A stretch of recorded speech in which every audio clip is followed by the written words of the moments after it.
All right, guys, so I've got hooked up for you here. Hooked up for you. This is Hooke's lab, which we're just going to kind of do virtually today. You can see right now the mass that is hanging on the spring. Okay, and you can actually look, you can see it just hanging from a bar up there at the top. Okay, and hanging down, and you can see right now it's got about 50 grams on it. All right, and what we're interested in is how far has the spring compressed. All right, so if I take the 50 grams off, okay, you can see more or less where it's hanging down to, right? You can see that it's a little bit bigger than it is moving around just a little bit. So see if I can stop it for you there. All right, and you can look at the meter stick here and you can get a measurement. All right, so I want you to get that measurement. That's 0, right? When it's at 0, that's the number that it's at. And what we're interested in is the displacement of the spring, okay? When the spring is displaced a certain amount, it will exert a certain force, okay? So I just added on 50 grams, okay? And adding on that 50 grams means that there's now a gravitational force pulling down on the end of the spring. Now, if the gravitational force is pulling down on the spring, why isn't it falling? Well, because the spring is exerting a force upward, and that's the force we're interested in. What is the force being exerted by the spring? All right, so you can see right now with 50 grams, okay, so 50 grams, you multiply that by the gravitational acceleration, you know what the force of gravity down is. So you also know what the force of the spring upwards is, right? And so you can put that down as your force, the force being exerted by the spring, and you can also see the bottom of the spring there, what measurement it's at, right? So you're going to find the change from where it was in the previous screen to where it is now. All right, and I'm going to go ahead and add on some more masses, and we're going to get a few more data points. All right, so each time you want to write down the mass that's being hung from it, and so therefore the weight, right? So that you know the force downward, and then that's obviously the force upwards. You are also going to write down the displacement relative to where it was initially. Okay, so if you missed it, go ahead and rewind. It's a video. You can rewind it and see where it was.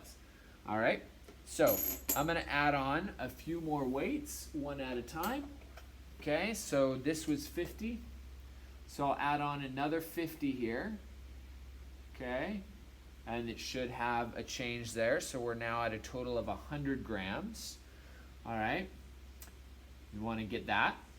Now I'm going to switch it out. So that was 100 grams. So now it's 100 plus the original 50. So we're at 150 grams now. Okay, so each time, I'm not going to tell you every time, but I'm going to go ahead and I'm going to add another 50 grams on. And each time you want to measure the location of the spring. Now, I understand that we're going to get a little bit of parallax error here, which will affect our accuracy just a little bit, but I think we'll be able to get close enough that it shouldn't be a huge problem. All right, so there's another 50. So we're up to 200 grams now. 200 grams, get that. I know it's bouncing around a little bit, but I think that you'll be able to get decent data. Okay, so there we go. I just added on another 100, so we're up to 250 grams now. All right, you should be able to get that, hopefully.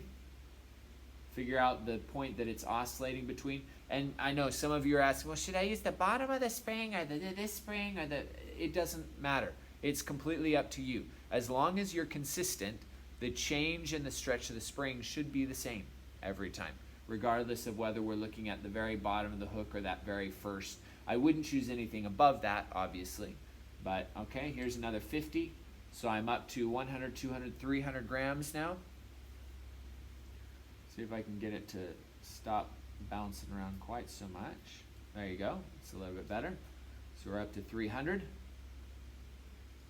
Okay. Now 350.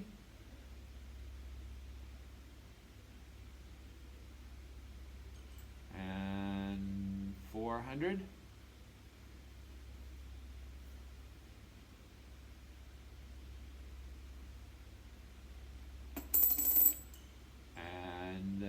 450, so we're now up to 450.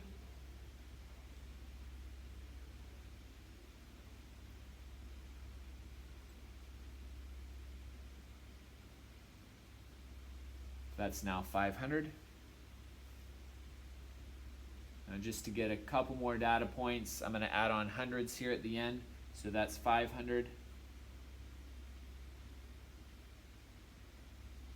600,